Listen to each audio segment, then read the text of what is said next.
Going on, y'all? I'm 31 today, but I'm thinking about you. So I'm 31, but I kind of feel like I'm ahead, which is a crazy thing if you know me at all. If you know where I come from, you know my story. This camera could be a little better. All right. If you know where I come from, or you know my story at all, you know it's pretty wild for me to even say that. But just a quick background. Blue collar family. '08 hit us hard on my dad's side and my mom's side. Um, my mom went through some troubles, uh, towards when I was later in high school.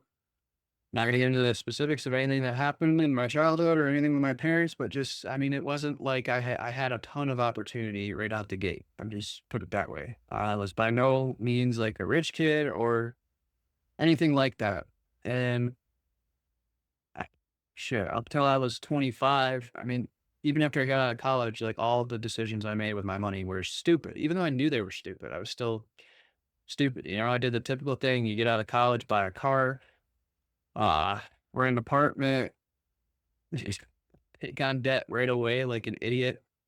The same mistakes that I'm sure many of you watching this probably made or are still making. And I'm here to tell you, you can turn that around. You can turn it around relatively quick.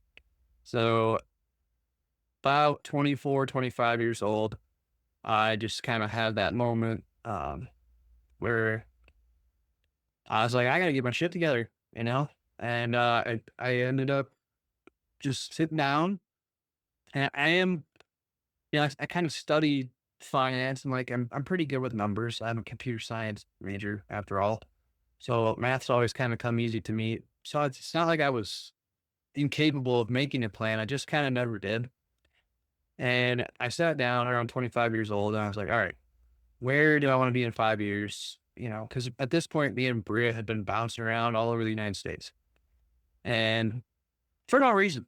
Just because I want to ride dirt bikes in different places and Bria liked the warm weather, but, you know, she loves her family and she wanted to be back in Michigan. I could tell, you know, not really because of Michigan, but she wanted to be around her family. And I could see that. And at some point, I just looked at her like, you want to go home? And she's like, yeah. So we went back. But, you know, about that time, right before that, I was like, look, if we're going to do this, like, we got to make a plan because I'm not renting anymore to buy a house. I think we had like 17 grand in savings. Which, I mean, isn't nothing, but it's nothing. And, you know, I mean, you guys know the world we live in today. 100 grand's a new 40. It's ridiculous. Of course, to this point, that wasn't true quite yet. But regardless, I had been stupid. You know, motocross had sucked most of my money away, and moving around the country took the rest. So, point being is that like 24, 25 years old, I didn't really have much to show for it. And some people my age were doing a lot better than me. And that bothered me a little bit, but I also realized that, you know, it was my own fault. And I was kind of making up for lost time during my childhood because I worked pretty much all of high school. And when I wasn't working, I was grinding track and field and stuff. Again, I don't want to get into my childhood too much, but high school was not peachy. Let's just put it that way. Um, but, you know, by the time that I was about 25, I decided to take life a little bit more serious. And something that happened in 2021 is really what woke me up to the fact that I need to hunker down and learn. And it was when COVID happened and I saw the stock market fall. Dude, it just, you know, it capitulated. It fell like a rock. Right? Rightfully so, because no one really knew what was going on with COVID yet at that point. We were all clueless. We were all kind of scared, didn't really know what to expect. People were taking their money out to protect themselves.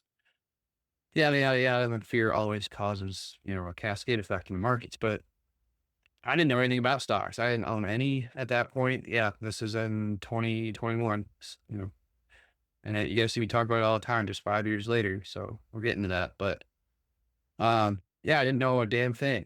And then I saw the amount of wealth that was transferred from that crash of COVID to the recovery just 2 months later when they cut rates the fastest they've ever cut them in history. And the market was at all time highs in the middle of a pandemic. So that kind of woke me up to the fact that, like, regardless of what's going on in the world, liquidity drives markets. And, I saw that just because I saw how it correlated with what they were doing with their rates. And clearly money was still flowing into the markets. And it also showed me that the government will prop the markets up if they have to. So I just kind of like, I saw that and I missed out on it. And I was like, I really need to learn this stuff. And I just got obsessed because I knew what a chance, what an opportunity I missed out on. And I wanted to make sure my family and my friends could take advantage of it the next time. So I spent the next couple of years just studying finance, economics, geopolitics, how it all ties together, yields, rates, blah, blah, blah, blah, blah. I won't bore you with all of it in this video, but I really got deep into the weeds of how money works and how money moves. And, while I was doing that, I was trading stocks and stuff. I was losing money. I didn't know what the hell I was doing. I did make one really good investment though. I bought Nvidia when it was like a $250 billion company, and today it's worth 5 trillion. So I'll let you do that math. But during the 2022 like bear market, I was buying Nvidia the whole time, but I still didn't know what I was doing. I was just buying that because I'm a computer science major. I knew that we were kind of moving to accelerated computing, and I liked the products that Nvidia was making. Uh, Past that, it was luck. I'm not going to sit here and bullshit you guys, but that's one of many solid investments I've made. And that's the only one that I would say was just luck. There's a little luck involved with all long-term investing. You never know what's going to happen with a company in the future, but you can certainly analyze their financials and see the track they're on for a while. So, and if you know how to read market structure and you know how to keep up with these companies, like you can definitely protect yourself from the event of something going bad. Um, but the reason I'm talking to you guys today is because I'm 31. So this is 6 years ago now. And in 6 years, I went from having no home and like $18,000 saved between me and my wife to, I don't want to get too into my personal finances for my 9 members, but let's just put it this way. Like we don't really have to worry anymore. And I my wife doesn't have to really work, and we're trying to talk about that now, and I'm gonna share our business on the internet. But just like to be in a situation where I went from having no money and no assets to, I'll just say it, like 7-figure portfolio between all of the assets and cash and blah blah blah. So, and I hate talking about this stuff because it's like I don't want it to sound braggy, but I'm also trying to make a point is that if I can do that in 6 years with basically no help but just education, then all of you guys can do it too. And what it ultimately comes down to is discipline. And when I was 25, like I said, I sat down when I was 25 and I had this moment.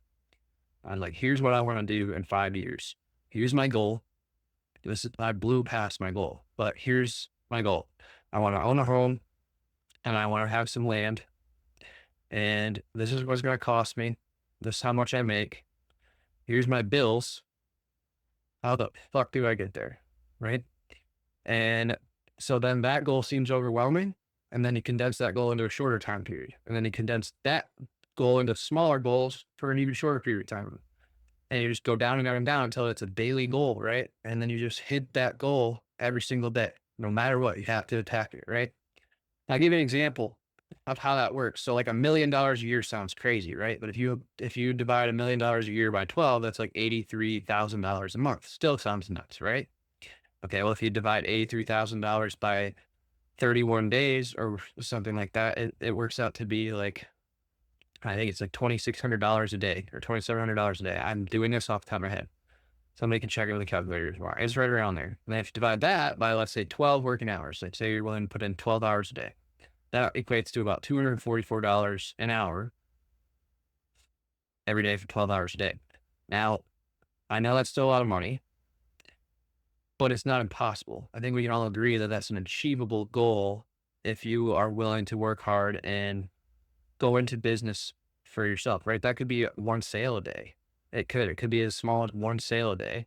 It just depends on what you're doing. Like, for example, AI is really big right now. AI consulting is a massive demand that nobody seems to be taking advantage of. And there's a huge push for businesses to implement AI. Um, there's a huge gap right there. And I know somebody that doesn't even know how to code that went from zero knowledge to 5 months later, he's making 80 grand a month. So that's $1 million right there. Right. And that guy knew nothing about that. Obviously, he had, prior experience in other industries, which help him. And you all do too. Like, you can apply that to any industry. That's the thing that's beautiful about AI right now. Is like, we're living in a time and it's going to come and go, but you can take advantage of it no matter what you do if you learn how to use it to help your industry and then sell that. But anyways, that's just one example. Okay. So the $1 million thing doesn't even matter. But the point is, you could take a really big goal that seems impossible. And if you break it down enough, it starts to become achievable without you actually changing anything. Um, And then it's just consistency, it's discipline, and like figuring out how to get yourself to hit that goal on the micro level and then just repeating it. And that's what I did with our situation. It wasn't $1 million. Again, it was just to own a home and yada yada yada. So I actually did some kind of sketchy stuff.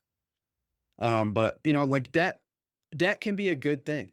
That is great. That is leverage, but not consumer debt, not debt that is losing you money. But if you use debt to create wealth or to create income, then it's great, right? And at this particular time, rates were like 2.9% on mortgages. God, I wish we could go back to that, right? Um, and then tractor loans are 0%. So in Georgia, where we were living at the time, you don't have to title a tractor if you buy one. Like, if you finance or whatever, they don't title it, right? So I bought one through the bank. Don't do this; it's bad. But if you're responsible, you can get away with it, right? So bought a tractor, then took that brand new tractor and sold it for cash. Took a small loss, obviously, right? Because I financed it. And you're thinking, why would you do that? Well, because that immediately gave me like 20 grand to work with to put towards a house. And so I took $20,000 plus the money that we had saved, and I was able to do a down payment on a house at like 2.9%, whatever. That house appreciated over 2 years, made us six-figure number. We're moving, right? Like, already in 2 years, I turned literally nothing but debt into a hard asset and then tangible cash, like $100,000 profit. Obviously, we're still working the whole time, reducing our expenses at the same time, paying debts off, all that stuff, which I'm not going to get into the specifics of like how to do these things in this video. That's not the point. The point is like, I'm at a point now where what I find enjoyment out of is that, like, actually helping people that were in my situation or people my age that are like maybe not just paying attention. And you guys don't realize like how little money it actually takes um, to change your life. Like, it really doesn't take much. It takes discipline and it takes habit building.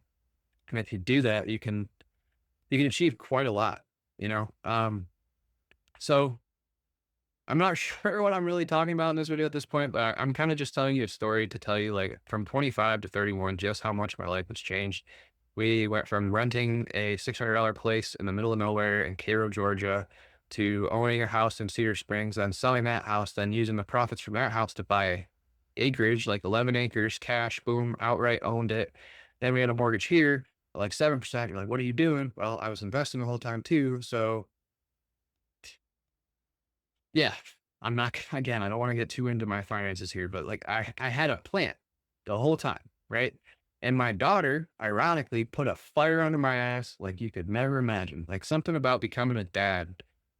Like, you think you're moving, like I was like, oh, I'm doing the right things or whatever. And then the freaking intensity of that, like when I found out Bria was pregnant, she's right. Like, it just, I'm like, oh my God, I gotta go now. I gotta do shit now. I gotta get stuff done now. I don't need this anymore. I don't need this anymore. I'm not going to buy this. I'm not going to spend on this anymore. I'm going to invest here so she has money when she gets older. I'm going to make sure that this is taken care of so she has a better life and childhood and opportunities than I did. And it's like all that just fucking nails you at the same time. It's wild. It's wild. I hope all the men watching this get to experience it at some point and feel the same way. And I understand it's not for everybody, but I didn't really plan on having kids. Neither Bria or I did. And I was terrified of the idea. And it actually was like the best thing both for me like financially, which is surprising. You'd never really expect that. And then emotionally, and I think like I've become a better person through it. So it's been really great. Like I didn't really anticipate that or expect that. If I'm being honest, I resented the idea of having kids. It's just full disclosure, full honesty. And now it's like she's all I think about. So kind of cool how that happens. But the point I'm making is like I constantly share stock stuff on Facebook to try and, like incentivize you guys to join. Cause I'm trying to show you what can happen in a short period of time with just like setting some money aside to take a little bit of risk in your life. Like you guys willingly throw money out the door at interest payments on credit cards and car payments and all the shit that you don't really need. If you can just shelf that stuff for like a couple of years, you can really, really change your life. And that was a big moment for me, right? Like I used to take loans to buy cars and stuff, and I'll never do it again.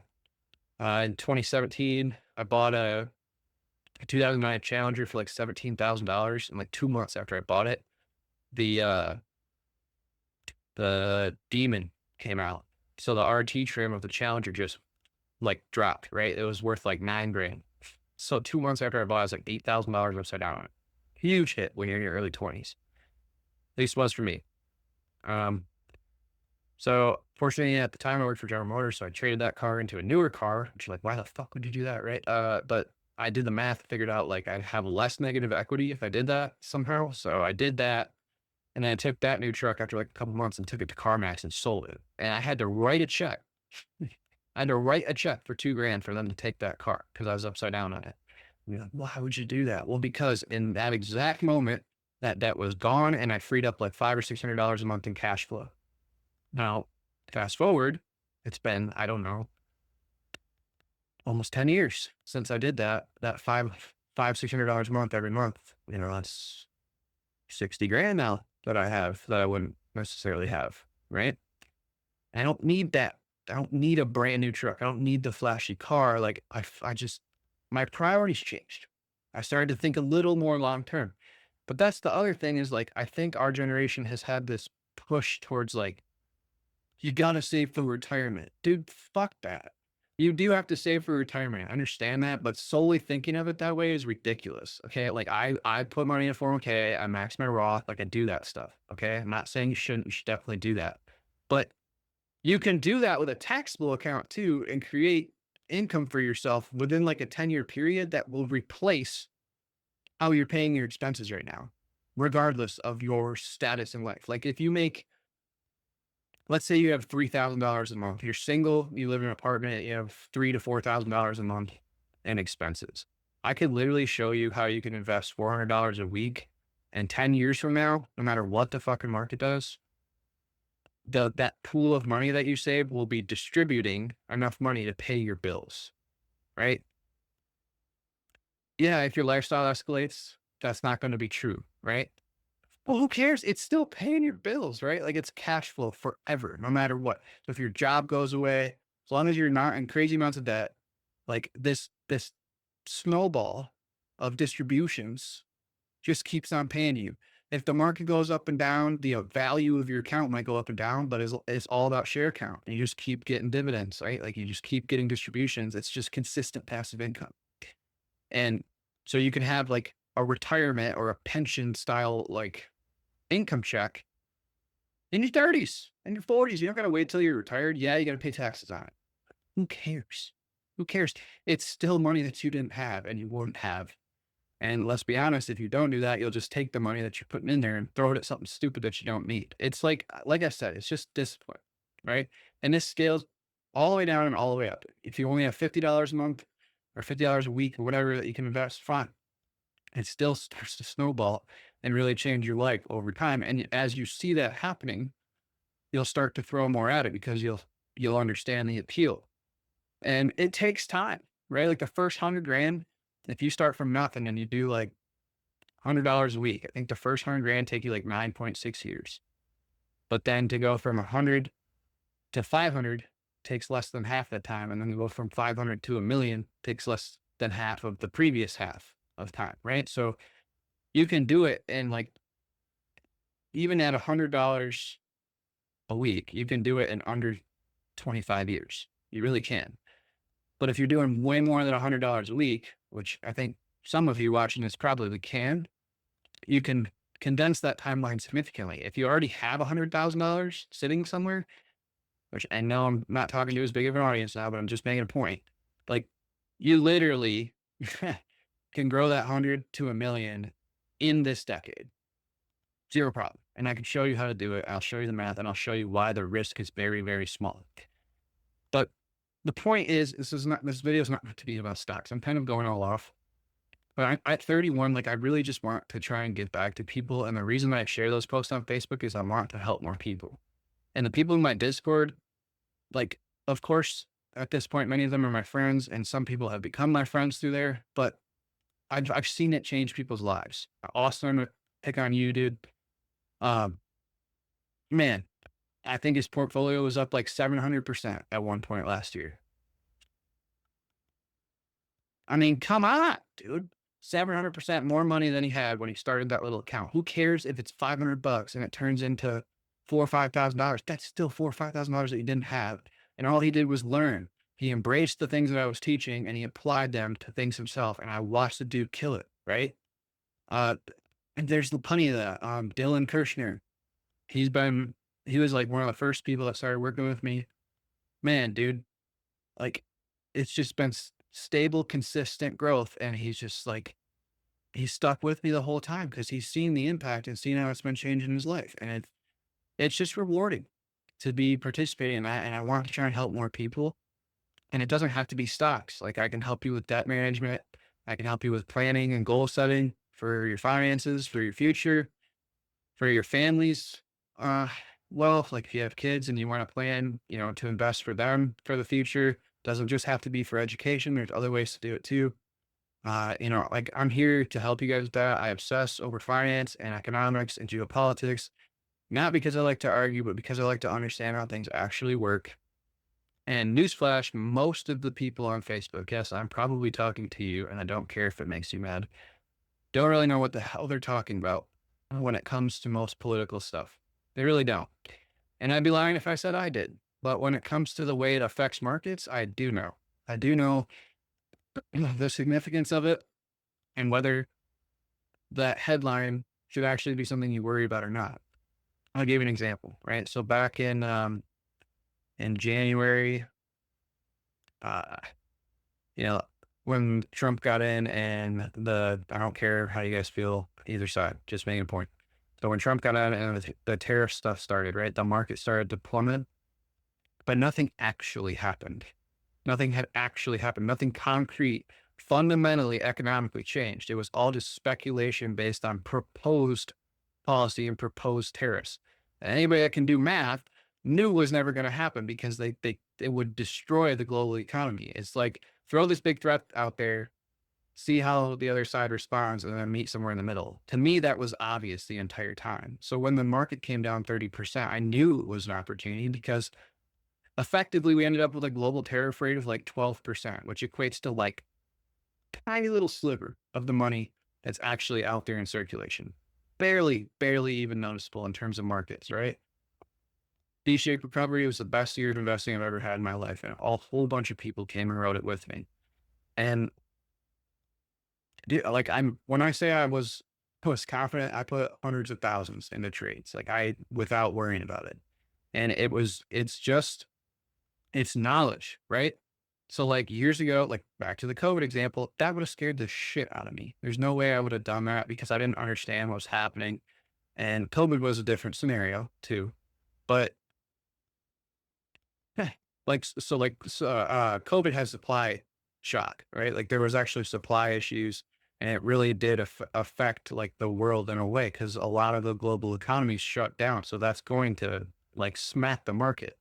But it was like the dude held up a board with like, oh, we're going to put 100% tariffs on these guys, blah, blah, blah, blah. But nothing had actually happened. It was all just, right? Which is what the dude does. We all know that. Doesn't matter if you agree or not. And sometimes it works. Okay. I'm not here to like talk politics, but like, the dude talks a lot, right? And at that point, it was just talk. So when you see markets ripsaw down because they're anticipating something, then you never see that something become concrete. Really easy to take advantage of a situation like that. So that's just one scenario, right? And I teach people how to correlate macroeconomics with market structure and to make shorter or long-term investments based on those decisions without taking a ton of risk. Like we had a trade on MU earlier this year. The stock was under like $109, and I was projecting that it could go, to 137 to 160 or something like that. I don't remember the specifics within the next week based on the technicals. And it was sitting at a very solid structural support. So what you do is you buy it right there at support and you set a stop right here.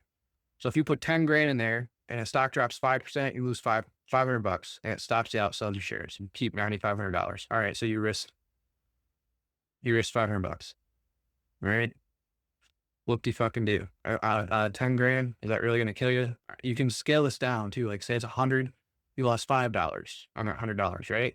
But the upside of that same exact situation, you would make 30-40%, right? So you're risking $5 to make 30 to $40, $50, right? I'm just giving a random example, but I teach people how to do this and when to do it and how to know when to do it. And I also teach people how to make money going down and in a sideways market. And I teach people ways to passively invest for the long term, to create income streams, to create growth portfolios, to create momentum portfolios. I have a momentum portfolio in here where you only have to change the stocks you own once a month. You can literally just copy me. And right now it's tracking for an annualized return of 43%. So you got to get on your phone 12 times in a year and you're going to make 43% of your money potentially. Obviously, I don't know the future. I don't know what crystal ball stuff happens, but it's tracking for 43% annualized. It's incredible.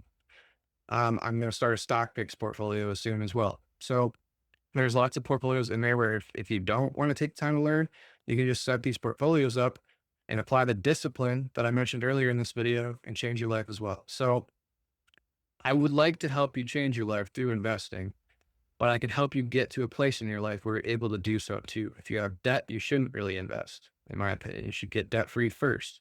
When I say debt, I mean consumer debt. If you have debt on campers, cars, credit cards, that type of crap, house doesn't count. Okay. 0% interest debt doesn't really count either. Although I'd still pay it off because of the more cash flow. But anyways, happy birthday to me.